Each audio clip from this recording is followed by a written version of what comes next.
বন্ধুরা, তোমরা তো চায়ের সঙ্গে বিস্কুট, রুটি, কেক দিয়ে খাও। একবার মুখের স্বাদ দিয়ে যদি একটু মোচার পকোড়া করে খাও তাহলে তোমাদের খুবই ভালো লাগবে। তো মোচার পকোড়াটা যে শুধু চা দিয়েই ভালো লাগে তা নয়, যারা চা পছন্দ করে চা দিয়ে তো অবশ্যই খাবে, আর না হলে কেউ যদি টিফিন হিসাবে মুড়ির সঙ্গেও খায় তাও খুব ভালো লাগবে। তো মোচার পকোড়াটি কিভাবে বানাতে হয় সেটাই আমি দেখাবো। নমস্কার বন্ধুরা, আশা করি তোমরা ভালো আছো। আমি আবারও প্রতিদিনের মতো চলে এসেছি এক ভিন্ন ধরনের রান্না নিয়ে। আজ আমার রেসিপি হলো মোচার পকোড়া বা বড়া। তো মোচার পকোড়া বানাতে আমি মোচা নিয়েছি। তো মোচাটা বিচা কলার মোচা হলে খুব ভালো হয়। অন্যান্য কলার মোচায় হয় সেগুলো হালকা একটু তিতকুটি লাগে, তার জন্য আমরা সেই কলারগুলো করতে গেলে একটু তেঁতুল জলে জাগাতে হয় কাটার পর। আর এটা কোনো কিছু করতে হবে না, এটা শুধু ছোট ছোট করে কুচিয়ে আমরা কিভাবে তৈরি করব পরপর দেখাবো। তার জন্য লাগছে কিছু পেঁয়াজ, আদা, রসুন, কাঁচা লঙ্কা, আর যেমন লঙ্কা, হলুদ, জিরা গুঁড়ি, ধনে গুঁড়ি, বেসন, কর্নফ্লাওয়ার, চালের গুঁড়ো, এগুলো তো লাগবেই। তো আমি পরপর দেখাচ্ছি কিভাবে বানাতে হয়।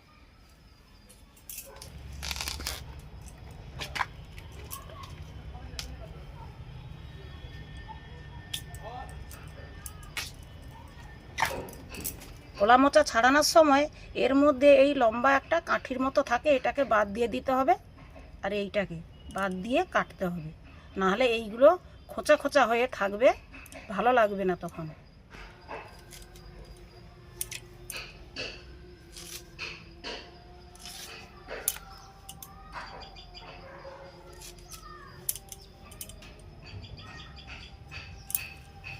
তো বন্ধুরা, এটা থেকে আমি আর বের করে কাটবো না, যেহেতু খুব নরম জায়গায় পৌঁছে গেছে। আমি এটাকে কি করব, এইভাবে চাকা চাকা করে জলের মধ্যে দিয়ে দেবো, পরে ওই কলার ছালগুলো ছাড়িয়ে নেব। তো তোমরা দেখেছো আমি যেখানে রান্না করি তার পেছনে কিন্তু অনেক কলা গাছ আছে। তো আমার সেই কলা গাছেরই মোচা, একদম টাটকা মোচা। তো সেই কলা গাছের মোচা পেড়েই আমি আজ পকোড়াটা বানাচ্ছি। আমাদের মোচা ছাড়ানো বা কুচানো হয়ে গেছে। এবারে আমি উনানটা ধরিয়ে নেব।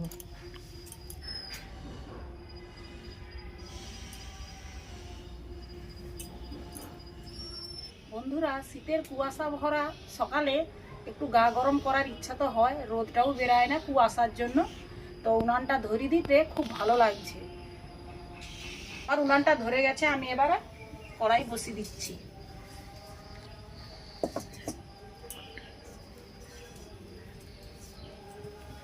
এর মধ্যে জল দিয়ে দেব, পরিমাণ মতো লবণ আর একটু হলুদ গুঁড়ো। জলটা ফুটে উঠেছে, আমি এবার মোচাগুলো জলের মধ্যে দিয়ে দিব।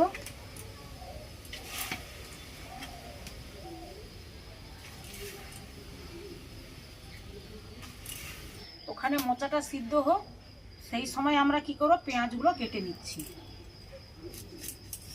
আমি পেঁয়াজ, কাঁচা লঙ্কা, ধনে পাতা কুচিয়ে নিয়েছি। এবারে আমি একটু আদা আর কম করে একটু রসুন, 3-4 কোয়া রসুন হলেই হবে, একটু গ্রেট করে নেব। আমার মোচাটা সিদ্ধ হয়ে গেছে, আমি এবার মোচাগুলোকে নামিয়ে নেব।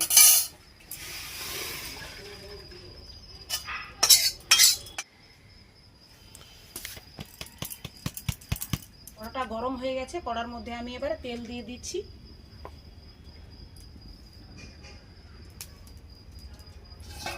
তেলটা গরম হতে হতে আমি এবারে এই মোচা আর বেসন টেসন দিয়ে আমি মাখিয়ে নেব। এখানে আমি 4 চামচের মতো বেসন দিচ্ছি, 1.5 চামচের মতো কর্নফ্লাওয়ার, আর 2 চামচ চালের গুঁড়ো, একটা ডিম, একটু সয়া সস,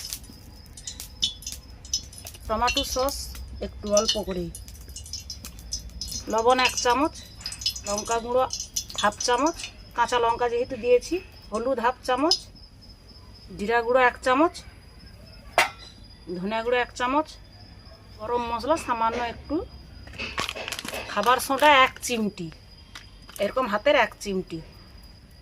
এবারে আমরা এরকমভাবে মাখিয়ে নেব। পরিমাণ মতো জলও অল্প লাগবে। তার আগে দেখি ডিমের মধ্যে যদি মাখানো হয়ে যায় তাহলে জল দেব না, আর না হলে জল লাগবে।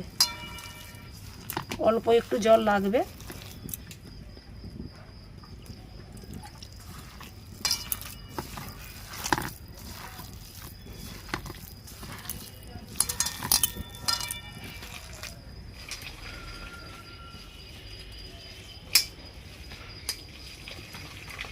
আমার তেল গরম হয়ে গেছে, আমি এবার পকোড়াগুলো ছাড়বো। খুব বড় বড় করব না, ছোট ছোট সাইজেরই করব।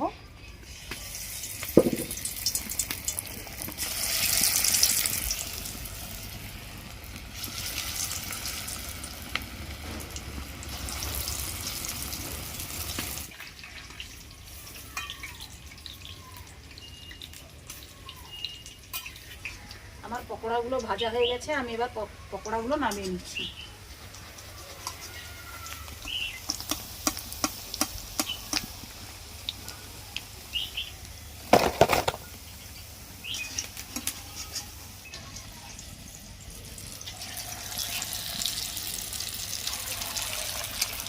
আমার পকোড়াগুলো ভাজা হয়ে গেছে, অনেকগুলোই হয়ে গেছে। তো দিয়ে যাদের পছন্দ চা খাবে, না হলে মুড়ি খাবে, মোটামুটি টিফিন হিসাবেও জোগাড় হয়ে গেছে। আমার মচমচেই হচ্ছে।